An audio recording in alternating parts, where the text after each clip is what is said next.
কোনো বাড়িতে 10 জন লোকে 30 দিনে খাবার আছে, ওই বাড়িতে 2 জন মেহমান আসলে ওই খাবারে তাদের কতদিন চলবে? বাড়িতে 2 জন মেহমান আসলে লোকের সংখ্যা হবে, এখানে 10 আর 2 সমান সমান 12 জন। এখানে আমার প্রথমে বলছে 10 জন লোকের 30 দিনে খাবার আছে, অর্থাৎ প্রথমে 10 জন লোকের জন্য খাবার আছে 30 দিনে। এরপর বলছে ওই বাড়িতে 2 জন মেহমান আসলো, তাহলে লোক সংখ্যা হয়ে গেল কত? 12 জন। তাহলে 12 জন খাবারে ওই খাদ্যে, অর্থাৎ খাবারের পরিমাণ চেঞ্জ হয় না, ওই খাদ্যে কতদিন চলবে? এই জন্য আমরা লিখব 10 জন লোকের চলে 30 দিন। এখানে 10 জন লোকের 30 দিন চলে, আমার বের করতে হবে কত?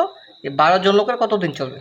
আমি 10 জন থেকে সরাসরি 12 জন বের করতে পারবো না, এই জন্য আমার কি প্রথমে একজনের বের করতে হবে। তাহলে একজনের চলবে, কারণ 10 জনের যত দিন চলে একজনের তার চাইতে কি বেশি চলবে। তাহলে বেশি হলে কি হবে? গুণ হবে এতদিন। এবার আমি 12 জনের বের করবো, তাহলে 12 জনের চলবে। এখন একজনের যত দিন চলবে 12 জনের কিন্তু তার চাইতে কি কম চলবে, কারণ লোক সংখ্যা বাড়লে সময়টা কি, যেই খাবার আছে ওই খাবারে কম দিন চলবে, তাহলে ভাগ হয়ে যাবে। 30 গুণ 10 ভাগ 12। এখন এটাকে আমরা ক্যালকুলেশন করব। যদি 6 দাগ কাটি, 6 দুগুণে 12, 5 6 30, 2 দিয়ে 10কে কাটলে 5 দুগুণে 10, তাহলে হলো 5 গুণ 5 দিন সমান সমান 25 দিন। তাহলে 12 জন লোকের চলবে 25 দিন। আশা করি সবাই বুঝতে পারছেন।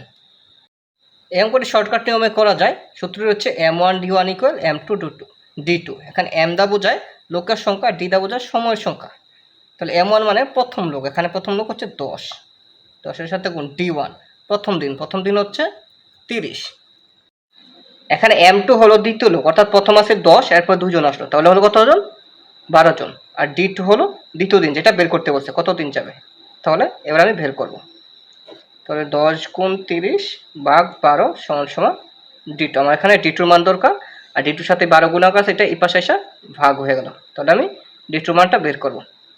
এটা ক্যালকুলেশন করে আমি যদি 6 দাগ কাটি, 6 দুগুণে 12, 5 6 30, 2 দিয়ে 10কে কাটলে 5 দুগুণে 10, তাহলে 5 5 25 সমান সমান d2। তাহলে লিখতে পারি অতএব d2 সমান 25। তাহলে উত্তরটা কি হলো? 25 দিন। আশা করি সবাই বুঝতে পারছেন।